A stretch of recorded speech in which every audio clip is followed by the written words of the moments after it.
துபாயில் school vacation start ஆகி almost 1 month complete ஆக போகுது. யூஷுவலாகவே கல்ஃப் கண்ட்ரீஸில் இந்த மாதிரி வெக்கேஷன் டைமுக்கு பிளான் பண்ணி தான் ஊருக்கு போவாங்க. நாங்கள் லாஸ்ட் மார்ச்சில் தான் துபாய்க்கு ஷிஃப்ட் ஆனதால் இந்த முறை வெக்கேஷனுக்கு ஊருக்கு போகலை. ஸ்கூல் இருக்கிற டைம்லலாம் டேஸ் எப்படி போகுதுன்னே தெரியாது. பசங்களுக்குமே நிறைய ஃப்ரெண்ட்ஸ் இருப்பாங்க, டைம் பாஸ் ஆகிடும். இப்போ எல்லாருமே ஊருக்கு போயிட்டதால் எங்களுக்குமே கொஞ்சம் போரிங்காக தான் போயிட்டுருக்கு. இந்த மாதிரி சமயத்தில் தான் கிட்ஸ் நிறைய ஃபோனு டிவின்னு அடக்ட் ஆயிடுவாங்க.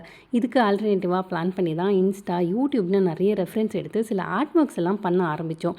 லாங்குவேஜஸ் கற்றுக்கிறது, ஹேண்ட் ரைட்டிங் ப்ராக்டிஸ்னு ஒவ்வொரு நாளைக்கும் ஒவ்வொரு ஆக்டிவிட்டியாக ஷெட்யூல் பண்ணிகிட்ருக்கோம். இப்போ இருக்கிற டெம்பரேச்சருக்கு நிறைய நேரம் பார்க்ஸ்லேயும் டைம் ஸ்பெண்ட் பண்ண முடியறதில்ல. மேக்ஸிமம் பார்க்ஸுமே நிறைய எம்டியாக தான் பார்க்க முடியுது. வீக்கெண்ட்ஸில் கிட்ஸுக்காகவே பர்டிகுலராக பிளான் பண்ணி அவங்களுக்கு பிடிச்ச இடமா டைம் ஸ்பெண்ட் பண்ண வேண்டியதாக இருக்குது. வீக் ஃபுல்லாக வீட்டில் இருக்கிற கிட்ஸ்க்கு அட்லீஸ்ட் இந்த ரெஃப்ரெஷ்மெண்ட்டாவது கண்டிப்பாக தேவைப்படுது. நீங்கள் இந்த மாதிரி வெக்கேஷனுக்கு போகாமல் இங்கே இருக்கீங்கன்னா என்ன மாதிரி டைம் பாஸ் எல்லாம் பண்ணுறீங்கன்னு சொல்லுங்கள். அடுத்த 1 மந்த்துக்கு யூஸ்ஃபுல்லாக இருக்கும்.